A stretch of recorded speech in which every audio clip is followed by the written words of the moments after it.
My 5 acres were my sanctuary, a slice of quiet carved from rolling hills and whispering pines. The creek at the property's edge, legally mine to access via an easement, sparkled under the July sun, its banks a playground for Pixel, my collie who chased dragonflies with reckless joy. The nearest neighbor was a quarter-mile off, and I liked it that way, until Karen Davis decided my land was her problem.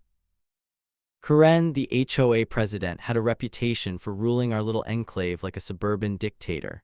Her house, a McMansion with blinding white siding, screamed, "Look at me." Last month, she'd strong-armed the HOA into fining Mrs. Carter for unapproved garden gnomes. Now her sights were on me. Without warning, she'd started planting a chain-link fence along our shared boundary, right on the easement line, blocking my path to the creek. The posts were half-driven, a hasty job, but the message was clear. This was her territory now. I caught her mid-act, her platinum blonde hair glinting as she supervised a hired hand. "Karen," I said, holding up my deed in the county's easement map, "this is my access, you can't fence it." She barely glanced at the papers, her manicured nails tapping a stack of HOA forms clipped to a tablet. "The HOA decides what's best," she snapped, her voice sharp as a lawyer's letter. I noticed a neon green stamp on her forms, approved, and wondered how many of those she'd slapped on questionable projects. Her eyes, cold and calculating, sized me up like I was a weed in her perfect lawn.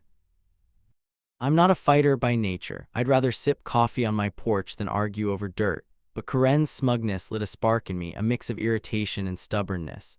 Who does she think she is? I thought, Pixel nudging my hand as if to say, don't let her win. I called Elliot, a lawyer friend who specialized in property disputes. His voice crackled with amusement over the phone. "An HOA bully, huh? Let's shut this down." He drafted a cease and desist letter citing the easement and threatening legal action. I mailed it certified, imagining Karen's face when she signed for it. The letter should have ended it, but Karen wasn't the type to back down. 2 days later, as Pixel and I walked the creek, a sheriff's cruiser rolled up my gravel drive. My stomach twisted. Had I misread the law? Deputy Rogers, a grizzled man with a drawl, stepped out, squinting at the fence posts.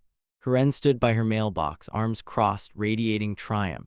"He's trespassing on HOA land," she declared, pointing at me like I'd stolen her prized azaleas.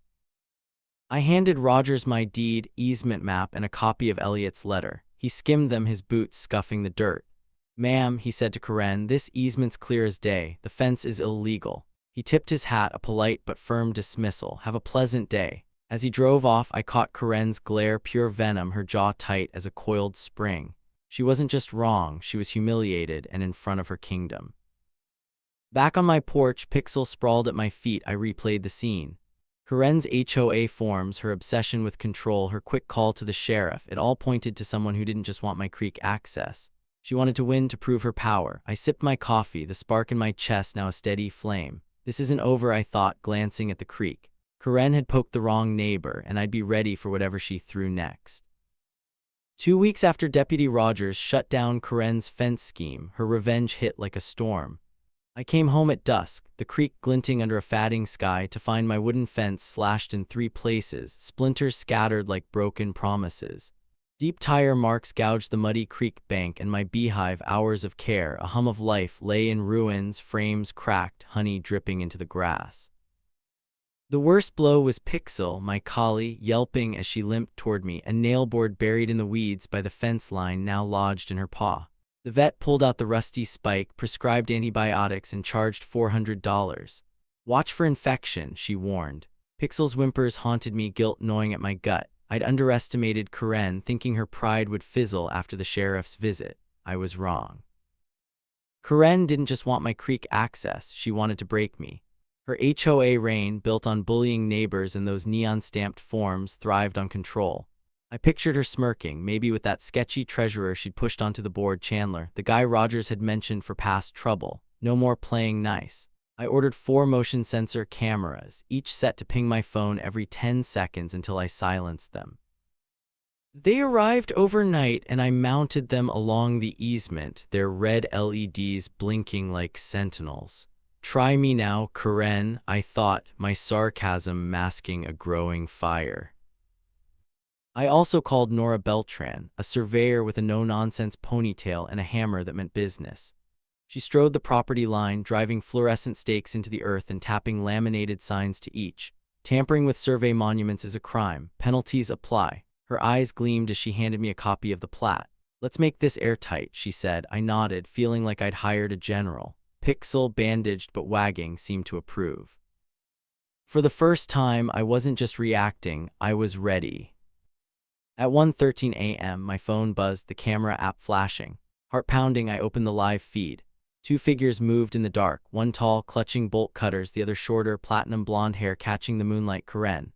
They yanked Nora's stakes, tossing them into the creek with a splash. The tall figure turned, his face clear for a split second. I didn't need facial recognition. Deputy Rogers, who I called at dawn, knew him instantly. "Chandler," he grunted, scribbling a note. "Probation trouble from 21. Bad move, kid." Rogers secured a warrant for criminal mischief and trespassing. By 6 a.m., he and two deputies knocked on Chandler's door. Body cam footage later showed him in sagging pajama pants, swearing he'd been asleep. Rogers held up my camera still, Chandler mid-grimace, bolt cutters gleaming. He went quiet. Karen's arrest was messier. Her garage held the stolen stakes, Nora's signs, and a can of spray paint matching the red streaks on my no trespassing signs. She claimed Chandler stored tools there without her knowledge, but Rogers wasn't fooled. "You're on tape, Ms. Davis," he said, cuffing her. I wondered if Chandler was her pawn, a desperate lackey in her HOA empire. Karen made bond by lunch, her lawyer's SUV screeching off. Chandler wasn't so lucky. His 2021 check kiting probation meant a no-bond hold pending review. As Pixel napped on her bed, I stared at the camera footage, a grim smile forming. Karen had swung hard, but I'd caught her. The creek murmured outside, and I felt the fight shift. This wasn't just about land anymore. It was about justice, and I was all in. Karen's vandalism had lit a fire under me, but the real inferno came when Elliot, my lawyer, dug into the HOA's financials. Those neon green approved stamps I'd seen on Karen's forms in July nagged at me, a hint of something rotten.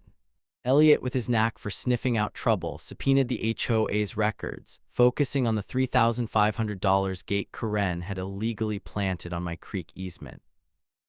The paper trail led to a cashier's check signed by Chandler, the HOA's treasurer, drawn from the reserve fund. That was just the start. Digging deeper, Elliot uncovered $46,900 in checks for grounds improvements, new sod, irrigation systems, a community gazebo that never materialized. The money had vanished, and Chandler's signature was on every withdrawal. I sat on my porch, Pixel curled at my feet, her paw healing but her trust in the world shaken. The creek murmured beyond the easement, now free of Karen's fence but scarred by her tire marks. She didn't just want my land, I thought. She wanted an empire. Chandler, the troublemaker Deputy Rogers had pegged, was her tool, a willing pawn in her HOA fiefdom. Those stamped forms weren't just sloppy, they were a front. The HOA board, a mix of retirees and overworked parents, called an emergency meeting at the community center. I didn't attend. Elliot advised keeping my distance, but Mrs. Carter, the gnome enthusiast, filled me in. The room buzzed with shock and betrayal. Karen pushed Chandler as treasurer, Mrs. Carter whispered over coffee, her eyes wide. Said he was reliable, despite that check kiting mess in 21. Neighbors swapped stories, Karen's fines for untrimmed hedges, her vetoes on paint colors, her insistence on controlling every vote. The board, horrified at the $46,900 hole, voted unanimously to press charges. "She ruled us like a queen," Mrs. Carter said, and we let her. Detective Miriam Page, from the county's white-collar crime unit, took the reins. A sharp-eyed woman with a clipboard and zero patience for nonsense, she seized Chandler's home computer and cracked it open like a walnut. The files were a goldmine, forged receipts for non-existent landscaping, fake meeting minutes claiming board approval, even a word template for those neon stamps. The kicker, a $10,000 wire transfer to Karen's personal account, labeled consulting fees. Page cross-referenced bank records, finding smaller payments disguised as event planning or compliance audits. Karen hadn't just backed Chandler's vandalism, she'd bankrolled her land grab with HOA money, promising Chandler a cut of my easement once it was annexed. I watched the case build from my kitchen, sipping coffee as Pixel chewed a squeaky toy. Each update from Elliot felt like a brick in a wall I was building, not just to protect my land but to bury Karen's schemes. Page's evidence was airtight, and the community's outrage fueled the momentum. The local paper ran a story, HOA scandal rocks rural enclave, and neighbors stopped by with casseroles, half out of sympathy, half to gossip. Karen always acted above us, one said. Now she's in the mud.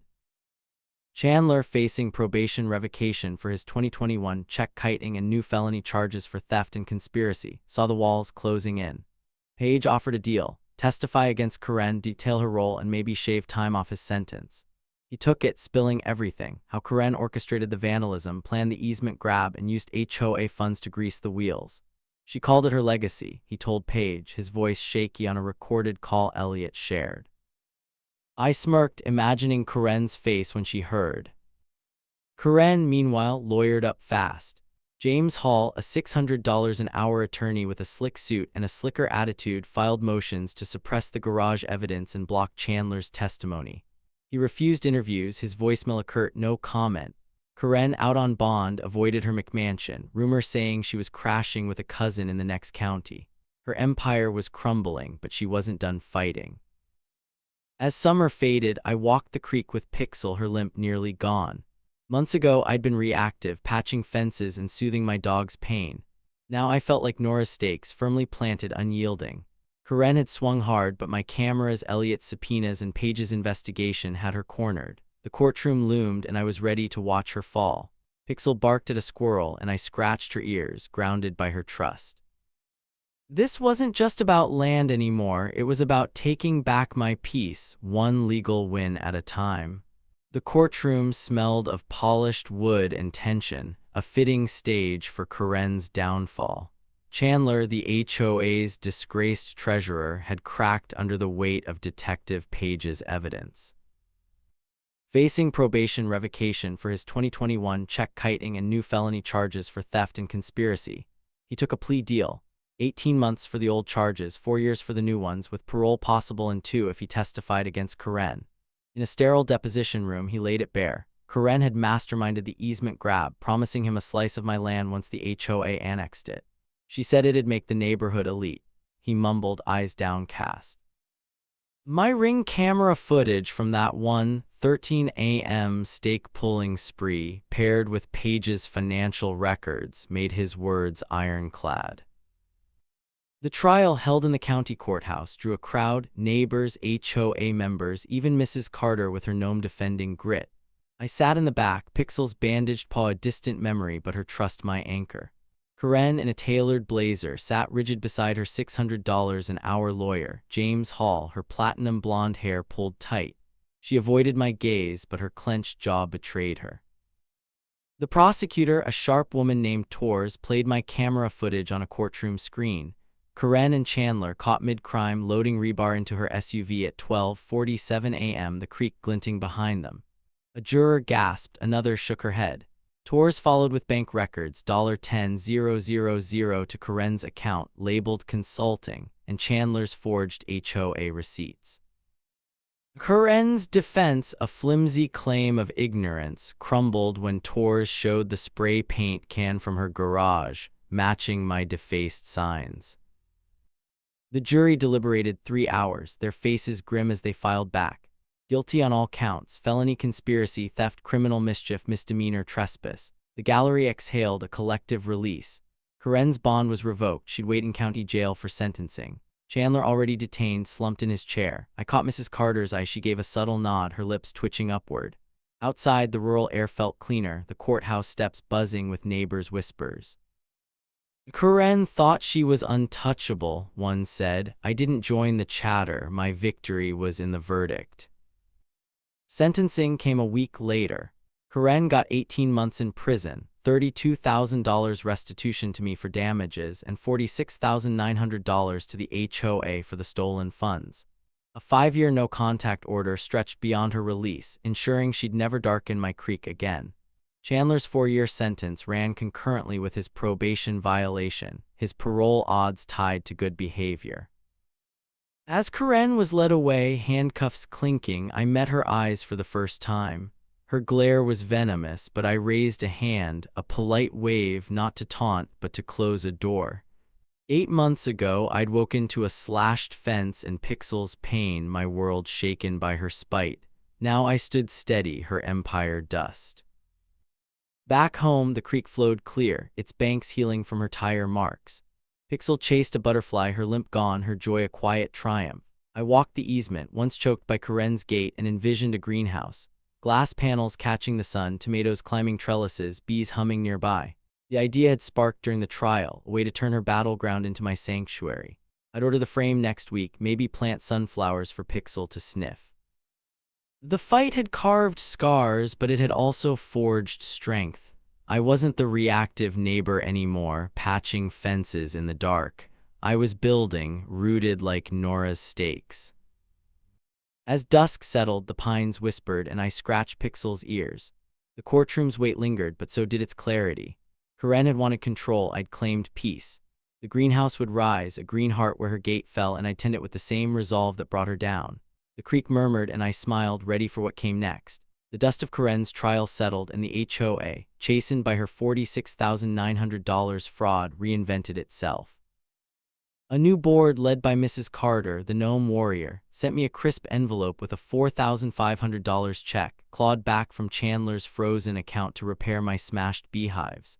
The attached letter, typed on plain paper, was stiff but sincere. We apologize for the oversight under prior leadership. Transparency is our priority.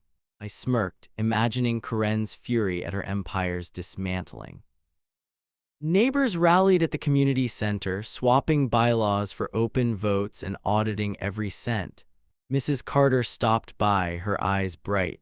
"No more queens," she said, handing me a slice of her famous pecan pie. I nodded, grateful for the shift, though Pixel, sprawled on the porch, seemed more interested in sniffing the pie's crumbs. With the creek easement mine again, I turned to rebuilding not just fences but dreams. The spot where Karen's illegal gate once stood, scarred by her tire marks, became the site for my greenhouse. I ordered a cedar-framed kit, its glass panels promising sunlight for tomatoes and basil. Hammering the foundation stakes, fluorescent like Nora, for irony, I felt a weight lift. The bees, rehoused in new hives, buzzed with purpose, their hum a quiet victory. Pixel, her paw healed, darted through the grass, chasing a stray leaf. I'd started this fight reactive, tapping up vandalism and soothing her pain. Now each nail I drove was a choice, a root in soil I defended. The greenhouse wasn't just shelter, it was proof I could create where Karen destroyed. Then came Sprout Tomorrow, an organic farming nonprofit that bought Karen's foreclosed McMansion and its pristine lawn. Their mission, native pollinator gardens, a middle finger to Karen's manicured control. I drove by one morning, the creek glinting nearby, and saw their sign, "Community Roots Grown Here." Volunteers were already sketching beds for milkweed and coneflowers, plants to draw bees and butterflies. The irony was delicious. Karen's land, once a stage for her HOA tyranny, would feed the very creatures she'd crushed with my beehive. I pulled over, curious, and a volunteer named Leela explained their vision: a public garden, free workshops, a space for neighbors to heal. "We heard about your fight," she said. "You inspired this." I shrugged, embarrassed but warmed. The community leaned into Sprout Tomorrow's work, a quiet rebellion against Karen's reign. Neighbors I'd barely known, Mr. Lopez, who'd once been fined for his truck's oil leak. Sarah, whose pink mailbox Karen had banned, showed up with shovels and seedlings. We shared coffee on my porch, swapping stories of Karen's finds and Chandler's forged stamps. "She thought we'd bow," Sarah said, tossing Pixel a treat. I laughed, but memories of slashed fences and Pixel's limp kept my optimism cautious. The trial had ended, but Karen's shadow lingered, her need for control a warning. Still, seeing neighbors plant together, their hands in the dirt, felt like stitching a torn quilt. I lent Sprout Tomorrow my wheelbarrow, a small gesture, and felt part of something bigger. But peace, I learned, was never simple. One crisp October morning, a letter arrived from Elaine Castor claiming to be Karen's cousin and heir. She demanded a private right-of-way across my easement, citing a deed I'd never seen. My stomach twisted, another of Karen's schemes reaching from her prison cell. I called Elliot, my lawyer, who chuckled over the phone. "Forged, I bet," he said. "Nora's survey will bury it." Pixel nudged my knee, her eyes steady, and I exhaled. Corinne's trial, Chandler's testimony, my cameras, they'd armed me for this. Elaine's claim was a spark, but I was no longer kindling. As I walked the creek that evening, the water clear and cold, I traced the greenhouse's outline in my mind. Tomatoes would climb by spring, bees would dance, and Pixel would nap in the sun. Sprout Tomorrow's garden would bloom next door, a community reborn from Corinne's ashes. I'd fought for this land, not just against her, but for myself. Elaine's letter sat on my desk, a minor thorn. With Elliot and Nora in my corner, I'd face it head-on, just as I had Corinne. The pines whispered, and I scratched Pixel's ears, ready for the next season. Elaine Castor's letter, claiming a right-of-way across my creek easement, landed like a pebble in still water, ripples of worry but no storm. She called herself Corinne's cousin and heir, waving a supposed deed I'd never seen. My first thought was Corinne, scheming from her prison cell, her need for control outlasting her freedom. I called Elliot, my lawyer, who laughed, his voice crackling through the phone. "Another of her stunts," he said. "Nora's survey will crush it." Nora Beltran, the surveyor whose fluorescent stakes had outwitted Corinne's vandalism, sent her plat to the county. The deed was a forgery riddled with typos and a fake notary seal. Elaine withdrew her claim before the court date, her lawyer citing a misunderstanding. I exhaled, Pixel nudging my knee as if to say, "Told you so." Relief washed over me, but I stayed wary. Corinne's shadow was long, and I'd learned to keep my guard up. Restitution checks began arriving, small but heavy with meaning. Corinne's prison wages, garnished at $58 a month, trickled in from the state's crime victim fund, aimed at the $32,000 she owed me and the $46,900 to the HOA. At that rate, it'd take decades to clear, 2065 maybe, when I'd be old and Pixel long gone. But the money wasn't the point. Each check was a reminder. Corinne, once untouchable, was now folding laundry in a cell, her HOA empire reduced to a debtor's ledger. I tucked the first check in a drawer next to Nora's survey and walked the creek at dusk. The water ran clear, free of her tire marks, and I felt a quiet victory, not in dollars but in justice. Chandler's letter caught me off guard. Mailed from the state penitentiary, it was written in neat script, the envelope heavy with intent. He'd earned a paralegal certificate, he wrote, and was studying property law of all things. I was greedy, he admitted, describing how Corinne's promises of land and status had pulled him in. Enclosed was a hand-drawn orchard map for my property, apple trees by the creek, pears near the greenhouse. "Your sunflowers deserve better," he added, referencing the field I'd mentioned in court. I read it twice, Pixel snoring nearby. The old me waking to slashed fences and Pixel's limp might have burned it, but I'd changed, carved by this fight into someone who could see a man's regret without softening my spine. I wrote back, brief but kind, "Sunflowers are taller than ever, keep studying."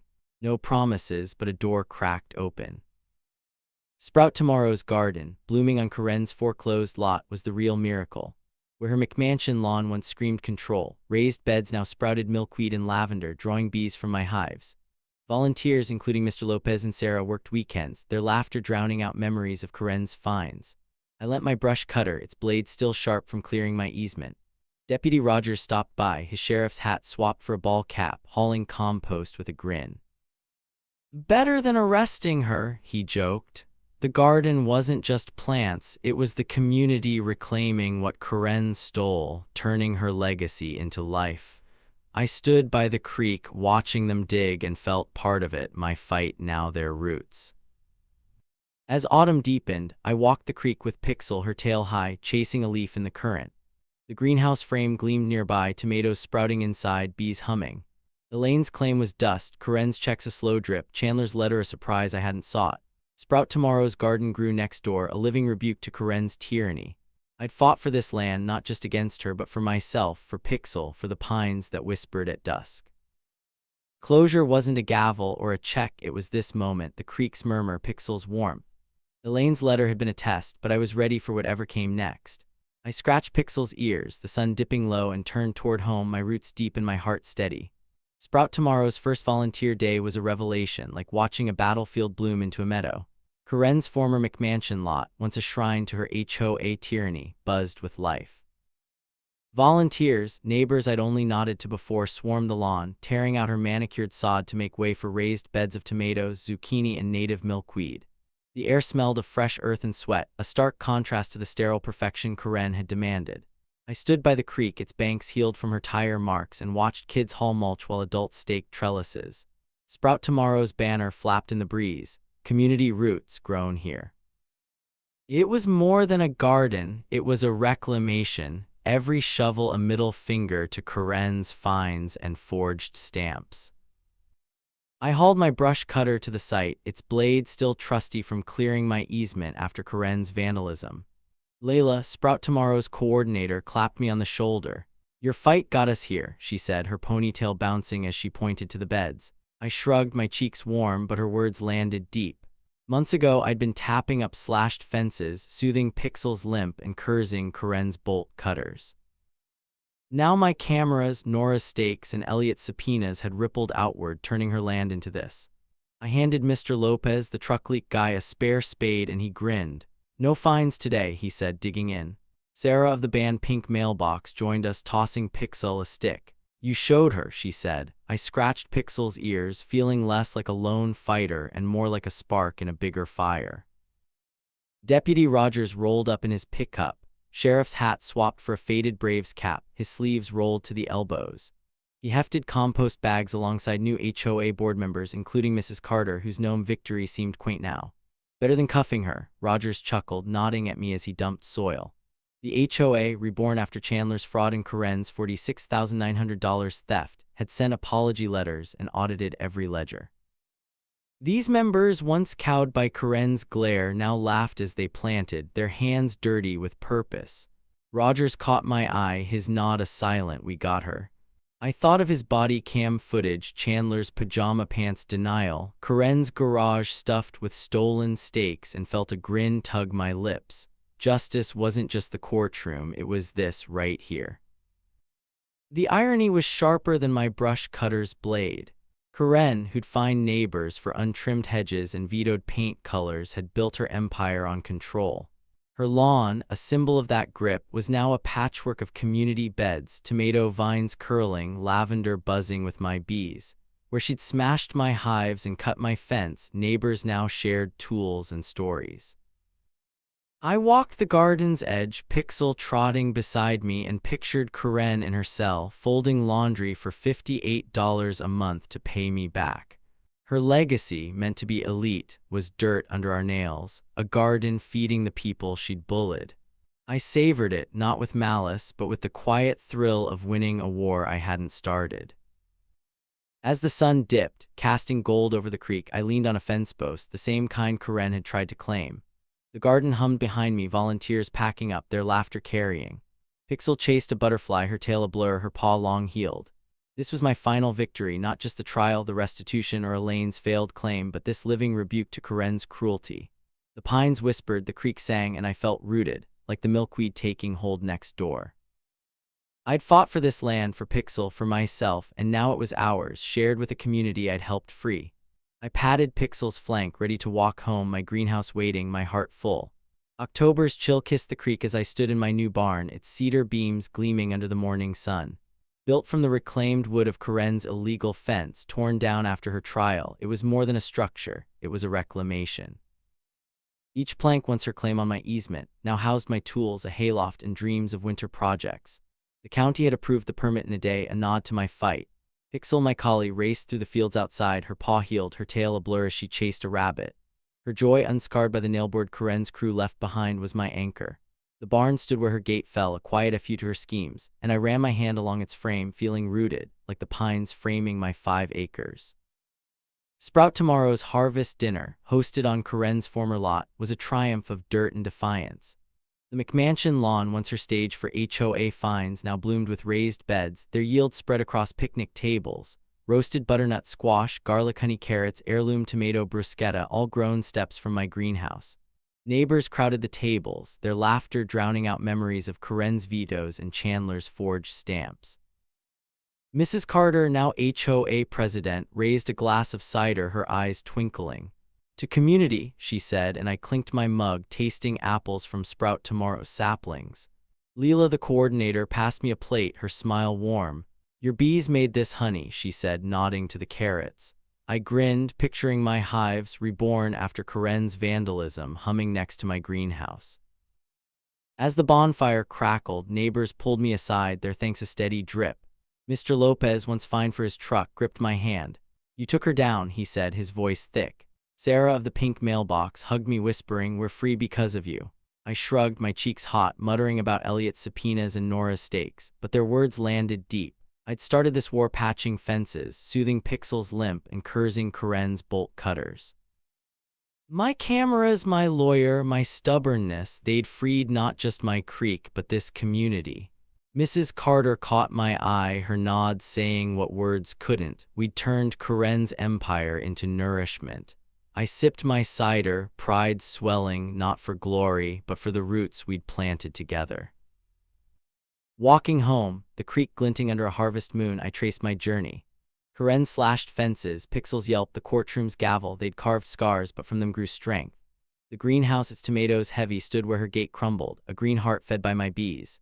Sprout Tomorrow's garden next door was her final defeat, not a fine or a cell, but a community thriving where she'd ruled. Chandler's orchard map, tucked in my desk, was a strange olive branch, proof even he'd moved on. Elaine's forged claim, crushed by Nora's survey, was a last gasp, nothing more. I'd fought for this land, for Pixel, for myself, and one more than a deed. I'd one piece, shared with neighbors who'd once bowed to Karen's glare. At dusk I walked the creek, Pixel trotting beside me, her nose sniffing the air. The pines whispered, the water sang, and my barn loomed behind, a sentinel of our victory. The scars of Karen's war, tire marks, broken hives, had faded, replaced by tomato vines and laughter. I wasn't the same neighbor who'd faced her first fence, reactive and rattled. I was steady like the creek's flow, ready for whatever seasons brought. Pixel nudged my hand, her warmth grounding me. We'd earned this peace, and as the stars emerged, I turned toward home, the greenhouse glowing faintly, my heart full and my roots deep.